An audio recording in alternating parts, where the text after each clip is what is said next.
hi! Another year has passed, so it's time yet again for the Game Maker's Toolkit Game Jam, where you have 4 days to make a game. And I've done a fair share of game jams before, so this should be a piece of cake. Well, no, this was actually the most disastrous, catastrophic, absolute dumpster fire game jam I've ever done. And today, I'll tell you how I basically developed the entire game in 1 day.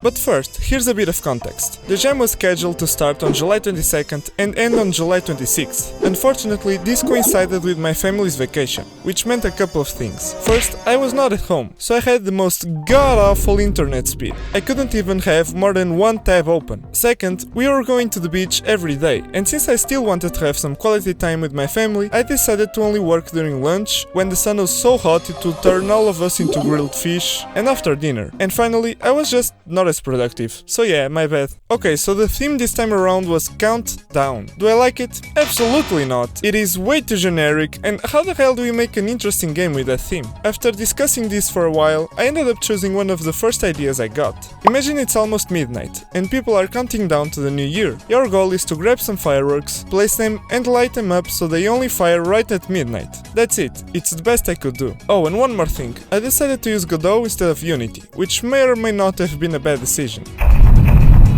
Day 1 was short, since the jam started at 6 PM here in Portugal. I started by coding the player's movement. That didn't take long. Then I found some firework model and added that in. Now it was time to code the pickup system. And this is when I started to realize, shit, I don't know how to do anything in Godot. That was a recurring theme in this jam. I already tried the engine before, but that was while following a tutorial. Now I was on my own, and the time pressure didn't help too. So yeah, the pickup system. I already know the basic idea from working with Unity. You use a raycast to detect where the player's looking. If he presses a button, the object teleports to a point that's a child of the player, meaning it will follow its transform and rotation. At least it should. Mine was like this for the first few tries. So yeah, this ended up being my mantra for the jam. Day 2 was a bit better. I finally figured out the pickup system. It only took me... 26 hours? I'm screwed, aren't I? I added a second camera that renders the fireworks separately, when they're in your hand, so they don't clip through walls. It's a classic technique. You can also place the fireworks in some predefined spots, and that's where you'll have to light them up in time. Next, it was time for another big task, figuring out Godot's particles 3D node. When I say this is harder than rocket science, I'm not even exaggerating. And I'm even working with rockets. You can tweak the number of particles, the speed, the color variations, the burst, the size, the shape, the gravity, and so on. This is the most convoluted way to make particles I've ever seen. Everything is hidden behind countless tabs and submenus and tiny little variables that you can tweak. Like, no joke, here's the entire thing when you have all the tabs open. Honestly, I don't want to look at this again. I would rather literally cut my foot. On day 3, after finally understanding the particles 3D node, I made new particles for the fuse, indicating that the firework is lit up. I also made the actual sparks by following a tutorial. This is the most important effect, and I think it turned out great. The fireworks logic is actually quite simple. I added a certain number of fireworks in each box, and when you place the box and activate it, the state is set to lit up, the script waits a couple of seconds, and then each firework gets launched with a slight delay. By the end of day 3, I could already pick up the fireworks, place them, light them, and then they would be fired after a few seconds. Oh, and I found a few models to use for my game, including this highway and this truck. Now, why is there a giant truck bringing you fireworks? Shh, don't question it. Now there's only like 24 hours left. Let's see how many levels I have. Okay, that's a bit of a problem. We're gonna have to lock in. Now that I have most of the mechanics ready, I really should start working on the first level. I added a few obstacles, some tutorial text, and then I lost interest and spent an hour looking for city assets. Because I'm a responsible person. One thing that's still missing is the countdown timer, which is kind of a big deal for a game about counting down. So I found this neat tutorial on how to make a digital clock shader in Godot. It's a bunch of weird vector code, but basically each digit consists of 7 lines, and in each number we decide how many of these lines are visible. So for example, this is clearly a 6, and yep, that's an 8 alright. And after selecting what digits I could use, and after fixing the shader, I had the countdown working fine. Right now it just shows the current time on my PC's clock, but I'll change that later. First, I need to figure out why the hell does my billboard have this pink and black pattern instead of my clock. Wait, let me give you a hint.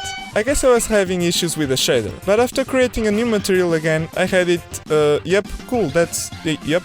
And after turning the billboard upside down, I had the countdown working. I even added glow for a futuristic effect. And one more thing, now when the timer reaches midnight, the camera automatically plays this zoomed out animation so we can truly see the spectacle. Keep in mind, we have officially less than 24 hours and I still don't have the game loop ready for the first level. This is when I started to panic.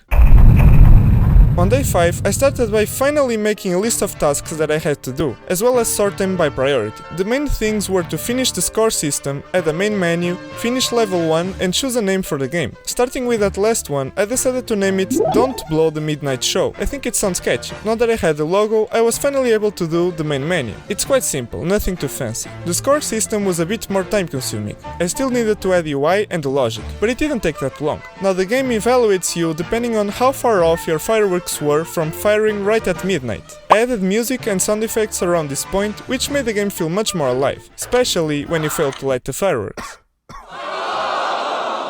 With the game loop done, I submitted the first version of the game with just one level. At this point, it was around 4 PM and I had less than 2 hours left. Nobody in their right mind would add stuff so close to the deadline, so I decided to make the second level. I found a scaffolding model, added that in, designed a quick obstacle course, added a larger firework with a bigger spark, made a new score system for that firework, playtested, fixed some bugs, exported the game, prepared the submission. Oh my god, there's 9 minutes left, why is the internet so slow, I'm losing my mind, and I submitted at 6:01 PM, 1 minute after the deadline. But it's okay, because Mark added an extra hour to the deadline due to server issues, so I had time to fix a quick bug and submit again, with a lot more time to spare. In the end, I think my game didn't turn out great.